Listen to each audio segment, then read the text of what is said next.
not sure if you can hear the thunder, but it's another night of rain here on my tiny isle in Southeast Asia, and when you have enough days of the same weather, be it sun, be it rain, I wouldn't say snow, because that would never happen here, you suckers.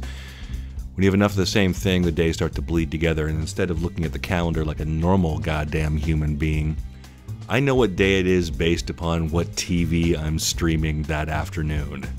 That's true. So, since it's 14 hours ahead, West Coast, North America here, the next morning I'm checking on my laptop to see, okay, what episodes came out last night. Tuesday mornings when it was airing, I was watching Better Call Saul from Monday. Maybe Wednesday mornings now, I'm checking for episodes of The Flash. Stuff like this. It was a way to basically know where I was at, and also a soothing way to connect back to my old life and to the fact that, as you should well know by now, I love long-form storytelling. I love watching characters grow and change over time. I love the archetypal journey. I love the hero's journey, the transformation of a character who leaves one world and enters a new one and is drawn upon this magical quest and is changed by it. But the truth is, even in this golden age of TV with all these different platforms, from network to cable to streaming to, even Walmart's wanting to launch a goddamn channel now, which is frightening, and the Disney ecosystem, and even DC TV, and I love DC Comics heroes, but come on, Titans, fuck Batman, fuck you. Even with all that stuff, I'm finding that what might be perceived as an embarrassment of riches, because there's lots of great writing and great stuff out there, it's just not hitting me in the same way that it did when I was younger. It's just not seeming as special. Not everything can be the first 3 seasons of Game of Thrones. Not everything can be Breaking Bad or Better Call Saul, which I think is one of the best shows on TV, or, in my opinion, the best show on TV right now, The Expanse. And seasons are shorter now. You don't get 23 episode or 25 episode seasons anymore, like in the heyday of Buffy and Angel. Writers are working shorter periods of time. We're waiting longer between seasons, multi-years for Thrones and for Doctor Who and for all these things. And you end up getting a sense of detachment from that. And yet, there is one show that has endured.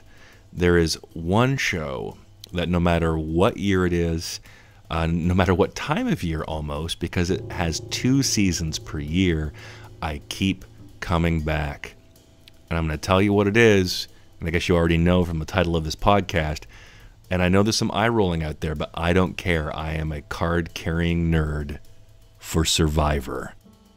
It's true. It's goddamn true. I was watching from season 1 like 60 million other North Americans. I tuned in to see Gilligan's Island, the real world, for adults. I wanted to see Lord of the Flies. I wanted to see what would happen to what they claimed to be were ordinary people, and in the end were pretty much ordinary people. I couldn't believe these weren't all gorgeous, muscled, incredibly well put together, perfectly articulate human beings. No, these were just normal people from different walks of life in the States, off in Borneo, trying to win $1 million by doing challenges every 2 or 3 days, surviving the elements, and eventually figuring out, oh, if we form alliances, we can kick people off the way we want to versus a stupid fucking alphabet strategy.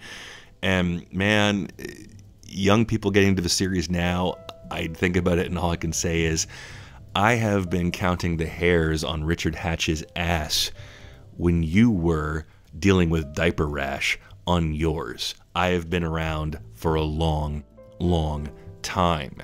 And it's had its ups and downs. I can be honest about that. We can see that in viewership. It went from that massive 50 or 60 million for North America. And then it would drop to 30 for season 2 in Africa. Or not Africa, in Australia, which was still an interesting season. It was the Outback.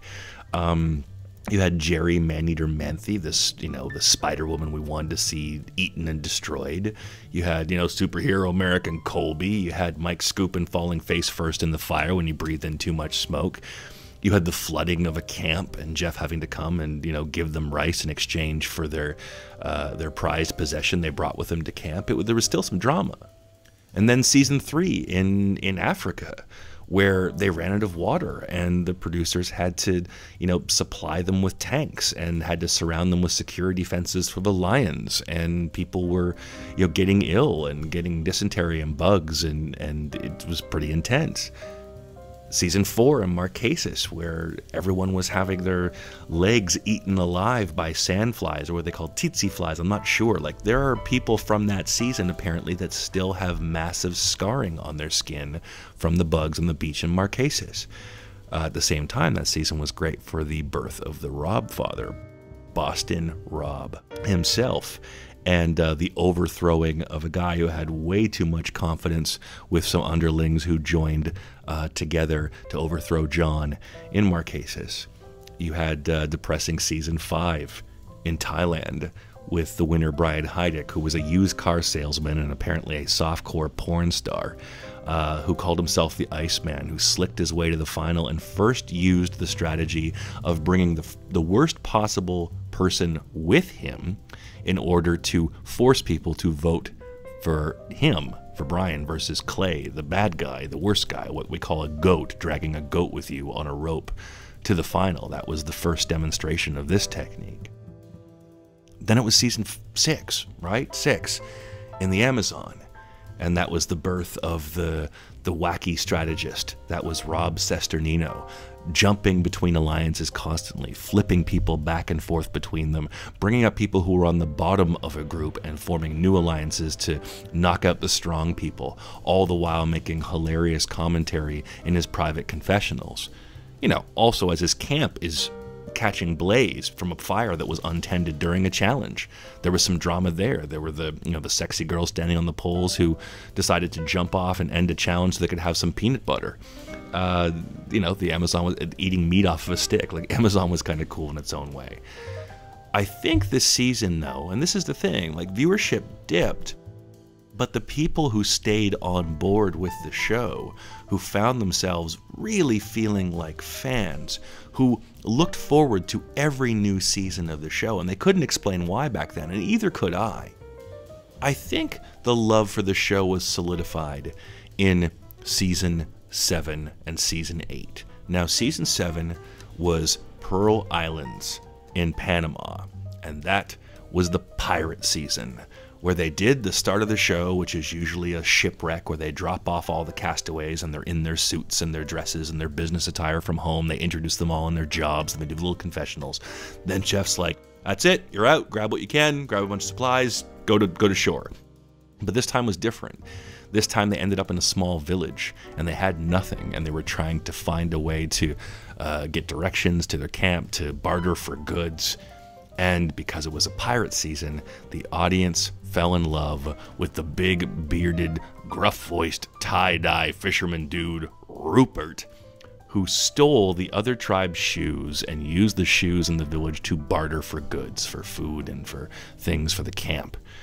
And there were so many great characters in that season. There was Johnny Fairplay, who lied about his grandmother dying. His friend during the family visit came in and said, your grandma's dead, dude. And everyone felt pity for him and didn't vote him out next. And he was able to stay right until the end. There was the weird outcast twist where people who had been voted off early had a chance to come back in the game. Lots of mixed opinions on that, but still interesting. It showed that the game continued to evolve. There was another goat. In Lil, the Girl Scout, the old Girl Scout, weird character who got brought to the end. And of course, the legendary win of Anybody But Me, the strategy of Sandra Diaz-Twine, who ended up being the only 2-time winner in Survivor history.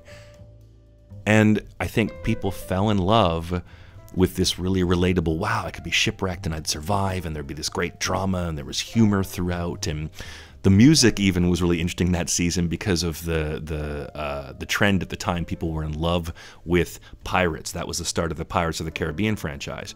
And what I didn't know, because I didn't see it until years later, when I saw the film years later, I thought that Hans Zimmer, this is how stupid I was, I thought that Hans Zimmer, the composer, actually copied the musical theme from Survivor for his main pirate theme of the movie. But actually it was the other way around. The composer for Survivor did an homage, let's say, to Zimmer's pirate theme for the challenges, and it was great and it was exciting, and they had cannons firing and all these underwater events and races, and some nudity, and it was crazy. And then they did one more evolution of the show, something people have been asking for but didn't really know that they wanted until they saw it. And even the host wasn't sure it was going to work and didn't really like the season while it was shooting, apparently. And that was season 8 in the same location. They just called it Survivor All-Stars, where they brought back what they perceived to be the best and most interesting characters, with horrific weather on crazy beaches in the same area, with these characters now aware of how the game worked and forming different levels of strategy and different levels of alliance. And of course, that was a boost again in Survivor's viewership after the falling off in season 3 and 4, and definitely in Thailand. The boost came with people watching the love relationship blossoming between Amber Burkich from day one with Boston Rob Mariano. And they formed the Super Alliance and went to the end. And Amber was like, well, Rob's going to take all the bullets. He's the mafia guy. He's the bastard slicing throats. He's going to backstab people and go back on his word. And I'll tuck under his wing. I will ride his coattails, as they say. But people will be bitter on the jury because this is very personal. We all know each other outside of the game. And they're going to vote for me for the million. And then Rob flipped the script in the finale before the votes were even counted and dropped to one knee in the live show at the CBS auditorium and said, "It doesn't matter who wins. You have won my heart. Amber, will you marry me?" And she was wearing a shirt that said, "I love Rob." So clearly this was set up, and it worked, and people ate it up. And there was another boost for the show. More importantly, it showed that the format of stories being told on the show was going to continually evolve. And it did keep evolving. There were Vanuatu men versus women. There was the Micronesia Palau. There were the Superman Tom Westman, who was like an old fireman who took a machete to sharks and used his powers of conviction and righteousness to make one of his nemeses quit a challenge to earn back his honor. And one of the tribes was completely cannibalized and left with only one person who was considered a hero. There was Guatemala, which was intense heat and people getting medevaced constantly and really nasty, nasty human beings. There was the big controversial race versus race tribe where it was, I think, 3 tribes, black, Hispanic, and white. And then they realized that this was before the internet was really, people were responding on Twitter or anything like that. No, this was just in the news in general, but public opinion was bristling over this daring idea of having 3 tribes split this way. And so they cut the split very quickly and pushed the tribes together, and they pushed for mutinies. And that's also when they introduced that's some rumbling of weather out there, right? Ooh, it's ominous. The idea of the hidden immunity idol, where even if you were voted against, if you found this thing, it would protect you. Gameplay evolved. Strategies evolved. Players evolved from watching other players. And, okay, I should probably go back to the beginning. For those of you who don't even know what the goddamn show is, if you've been living under a rock, never watched a season, just thought it was some stupid reality TV like Big Brother, let me assure you that it's not. The basic premise is simple. Take 20 strangers, divide them into 2 tribes, don't have them talk to each other, they don't know each other, they can't communicate, and they are transported to some remote location and dropped off, and they are forced to fend for themselves. And it's no bullshit. This is the thing. People go, oh, it's bullshit, they give them food, or oh, it's bullshit, they give them fire. There have been rumors of this stuff, but I know people on production. And I've also known a couple of contestants, too. I have some friendships there.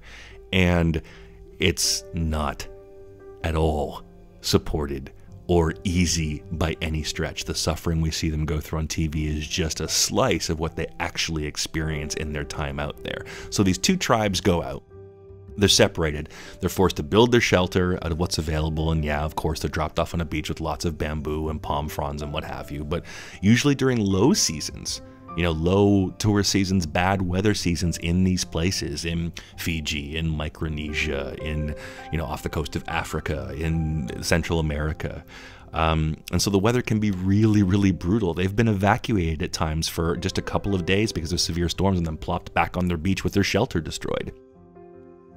So they're divided into those tribes, and then every 2 days they compete for a reward, like a tarp or maybe like a hammock or some sort of minimal comfort, or a fishing kit. Later in the game, it's for food, because they're only given a small amount of rice to start that they have to ration for 1 rice meal a day. Oh, and most importantly, they aren't given fire right away. So for those first 3 days, they don't have a fire to boil water, which in all the locations, they have to boil water, or else they might pick up some microbe or parasite or nasty virus from it. There have been a few contestants who've been like, fuck that, I'm sure it's fine. A couple got through okay, like Rudy, the old Marine, who said, I drank water from in Vietnam, and there were bodies in the water, and I was fine, nothing happened to me. Brain parasites, screw that. But other people have gotten sick. And so boiling water is paramount. It's important.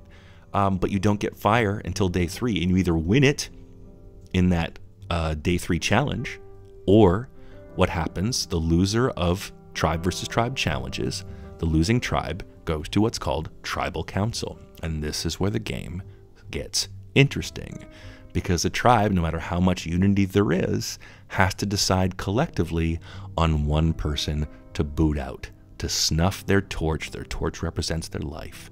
And they as a group have to decide, okay, well, this person's going now. And then once that person gets booted on the first tribe, then the rest of the tribe gets fire, can take it back to their camp. So they get fire then, and flint, basically, so they can use the flint with a machete and light the fire. They start with a machete and a pot, and then they get flint. And that's basically it, except on special seasons with special circumstances. That's kind of neat, okay? And then it gets more interesting, because as time goes on, again, these reward and immunity challenges get repeated every 2 or 3 days. And every 2 or 3 days, another person has to be booted, and people start getting paranoid, and they're not sure whether the groups they've bonded with or the bonds that they've formed with 1 or 2 or 3 people are genuine. They're not sure who's being real. They're not sure if the lack of food or losing at a challenge has affected their status in the tribe. Or whether, if there is a really strong bond between a couple, like in that Rob and Amber season, everyone knows about that. So they target the couple and try to break up the power couple, because groups of people are dangerous. And so the game continued to evolve. And I'm like, but why do I love it so much? Really, they're just bouncing around to different beaches around the world, and it's 10 versus 10, or 9 versus 9, or 8 versus 8, sometimes on special seasons. Or there was Exile Island, where it was started off with 18 people, 3 tribes of 6. Still doing the same thing. But then eventually what happens is the magical moment, if there's not like a tribe swap, but that's for later, the magical moment when enough people get booted out, either on both tribes or just in one, get whittled down to about, I think, 12 players, sometimes 13, sometimes 11, it depends, sometimes even more, 14. And they do what's called the merge. And that's where they get instructions for both tribes to come to one beach. And there's a merge feast there waiting for them, usually with some booze too, so people get loose lips and start forming different alliances and creating even more tension. And it moves from being a tribe versus tribe game to being an individual game. So whereas before, a tribe faces a tribe, and the one who wins the challenge every 3 days gets immunity. They don't have to go to the vote at tribal council, and the other one does have to go and vote somebody off. Once you get to the merge game, it's an individual game where everyone's playing for themselves, even with their old alliances. All they're thinking about now is, can I get to the end? Can I get to the final tribal council and plead my case? Can I win the $1 million with the bonds I have formed, with the gameplay that I have brought, and with my ability to survive and be appreciated and make people feel good about me kicking them out? And that's where the real meat of the show happens. That's where it's fascinating to me, because that's when you see when people are deep into the game from 14, 15, 16 days on, because the whole thing runs 39 days. And sure, you're going to get a few meals in there, maybe win a few rewards, but some people don't. I've seen weight loss go up to, like 28 pounds, 32 pounds for some people, even more in the earlier seasons when it was harsher. Now there are more rewards. I think they've tried to make sure that people get something. But yeah, on average, 20, 25 pounds lost for people who've endured deep into the game. That's going to change your behavior. It's going to strip you down. The elements are going to strip you down. You're sleeping on bamboo. You're having rats crawl on you. You're in a constant state of paranoia and insomnia and constipation. Yeah, that's right. Guess what? You don't have a toilet. which would be my biggest fear. You don't have a toilet. You've got to either poop in the jungle, or as they say in show parlance, you do an ocean dump. And you're going to get very intimate with your tribe mates. And while that intimacy is happening and you're getting these bonds forming that you feel like, oh my God, it's so profound because we're going through the same thing, you also realize that everyone out there is looking at you and wondering, okay, when do I cut their throat? When do I flip on this friendship and turn on them and kick them out, because that person at the end of the game is going to be my biggest threat to winning? And that's what happens in the merge part of the game, the individual part of the game. People tend to, the old strategy in Survivor was, keep the strong around when it's tribe versus tribe. We gotta keep some alpha females and males around so we can win these challenges. It's a mix of physical and puzzle challenges, which can be quite grueling, actually. You should go to YouTube and look up some of the best Survivor challenges of all time. They are not easy. They are not easy on people at all. There have been many injuries to the point of medevacing someone out. They have a really talented EMT team there, usually from Australia or New Zealand for the part of the world that they're in. And they're on a neighboring island at base camp, and they hear if someone's injured or someone gets hurt in the challenge, they're brought in, and they have to decide on the spot whether that person gets ejected from the game or whether they can maybe just get a quick shot of antibiotics or some sutures, or get a joint popped back into place, or it's like it's dehydration, heat prostration, whatever, and they can get treated or they're out. And it's incredible the stresses that grow from the tribe versus tribe game into the individual game, because you're playing on less food and less sleep and more time in, and your emotions are more raw. And who can hold it together and build those relationships incredibly quickly, from the ones you had with your original tribe to this new tribe you've been smushed together with? Will old bonds stick, or will people flip? Where are they in their alliance? If they're at the bottom, will they flip over to you and work with you? If they're at the top, will they try to hold on to that spot and just do what's called a pagonging, which is get rid of the smaller tribe because of their superior numbers, one by one by one? But as I said, people keep strong people around in the pre-merge game because they need to win challenges, and then tend to, once it flips post-merge, they tend to get rid of those challenge threats, because a super strong alpha male or female, or a really talented puzzle solver and a great maybe diplomat, will be able to win challenges or curry a lot of favor in the process of the single game. And so a lot of times the sneakier players, the friendlier, the nicer players on the outside, they're actually like, wolves in sheep's clothing, waiting for those moments so they can band together. And if that person doesn't win individual immunity when the challenges happen every 3 days during the post-merge game, they get together to boot those people off. Of course, you add in the wrinkle of hidden idols around the island that could add an extra layer of protection. Other twists and turns, strange things that change a survivor's emotional landscape, like the well-known every season storied moment where they call it the family visit. I think it's around when there are between 6 or 7, sometimes 8 people left in the game. They're at day 30 or something, around there. And everyone's standing on the beach waiting for their challenge. And before the challenge starts, it's a nice big dramatic moment. Jeff Probst, the host, sets it up perfectly. And then out running from the jungle is a family member that's been flown in for one of the remaining contestants. So think of the logistics of that. They don't fly in every family member for everyone coming on the show. They wait until about a week before they'll need to do it. Then they notify the family member, prepare, we're going to fly you out and you're going to be here for 5 days or something, but we're going to fly you out because it looks like your loved one is going to survive long enough. And you're going to come out, and you're going to give them a hug and maybe participate in a challenge or come back to the camp with them if they win or what have you. And these people who have been, deprived any contact with the outside world, and no mirrors and no connections, no internet, nothing, they're really, really isolated, and those hours, those minutes, those seconds tick by so slowly out there, I would imagine. Because I've had some moments traveling where it's like, oh my God, these hours are like days, and these days are like weeks, and even 3 days feels like a month. I didn't really fathom it until I started traveling. That's what this whole podcast is about, Buddha and the Slut, really. The impact of traveling, how it's changed my perception, and the divine moments and the indulgent ones, the divine and profane of having a backpack on your back. And I can only imagine what Survivor would be like. But as I really thought about it, After season 20 came on, the big hurrah, the 20th anniversary show, Heroes versus Villains, where it was like a return to the All-Stars format, where the most loved players who played an honorable game, 10 of them, versus the most despised players who played a dastardly and selfish and deceitful game, the villains. What was so interesting about that, it sounds like such a cliche, right? It sounds like it's just a gimmick. They're back in Samoa. They use the same location. They'll put together some quote heroes and quote villains. But what's so brilliant about the thousands and thousands of hours of footage that the Survivor production team edits down is that they're able to build a story within months from those thousands of hours of footage, a story, a through line, not only for the winner, but for everyone who's playing, for why they got booted out, for who their connections were, so how it impacted them emotionally.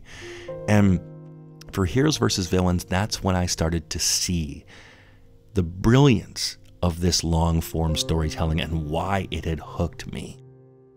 Because these people who came out with one label attached to them and were playing the same way that they had played back the first or second time they had played, playing with this bent towards selfishness or this bent towards altruism, it was edited in a way that showed that in some way, each of these people with this label of hero or villain, at some point in the game on the beach with the tension and the weather and the old grudges, they flipped their behavior. And almost all the heroes began to be perceived by each other, by the villains, and by the audience as villains. And meanwhile, thanks to the power of editing and also to this transformative behavior of being out there and being cornered like rats, a good chunk of the villains, Russell Hands aside, we can get to that another day, but a good chunk of the villains were now being perceived as heroes, scrappy underdogs, people who weren't selfish but were resourceful under pressure. And this continued for the gimmick seasons from season 20 onwards. Right, the Redemption Islands, where people would get voted off and find a way to fight back in, to One World, to Game Changers, to all the stuff that took place in the Philippines. We've had to brains versus brawn versus beauty, to millennials versus Gen X, to even the current season of Davids versus Goliaths, basically strong people versus underdogs. They all sound like gimmicks, but what's fascinating is they set up these gimmicks to tell a story of how these characters transform over time, And that is what has hooked me on this frickin' show. The fact that normal people, relatively normal people, but hey, apparently you got to pass a psych test and an IQ test and a series of medical evaluations and pressure tests and some other physical tests and get interviewed umpteen times and have the network go over you with a fine-tooth comb and do multiple background checks and then go, I guess they're not too offensive, but they're also interesting for TV. These normal people go out to some strange foreign country and land on a beach with a bunch of strangers, and they have no comforts and nothing to fall back on, and they end up being stripped down. You get to see what's at their core. What is that other than an archetypal hero's journey? You, as a Survivor contestant, get a call to adventure. You take your first steps out of your comfort zone, out of the world that you know, and you step out into the unknown. You have moments of discovery. You have moments of conflict. God, in Survivor each season, it's a guarantee that, our primary characters we follow as narrators, the way that the edit sets them up, they're going to have their belly of the whale moment, their dark night of the soul, where they're hungry and sad and they're sure they're going to get voted out. They're injured. They feel alone. They feel betrayed. And we see them fall apart on camera. And it's not manipulation. It's what's happening in the story that they signed up for. They are their own story. They have become their own hero in their own hero's journey tale. How can you not love that on some level? Yes, you're being watched 24 hours a day by production teams.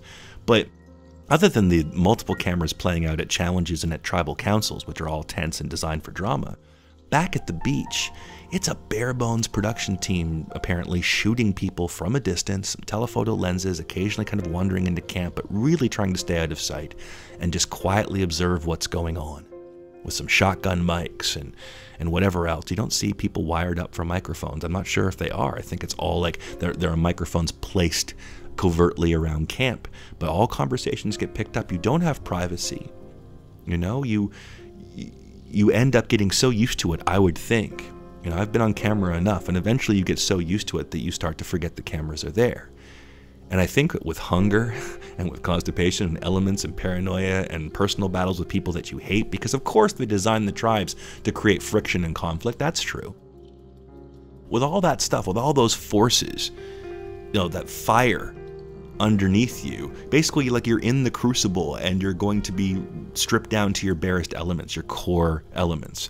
You're in the forge, you're a piece of iron being shoved into the fire and then hit and then shoved back in the fire and then hit, and either you're going to shatter, you're going to melt, or maybe, if you're lucky, you're going to be forged into a sword, a gleaming, beautifully sharp-edged sword, the best version of yourself.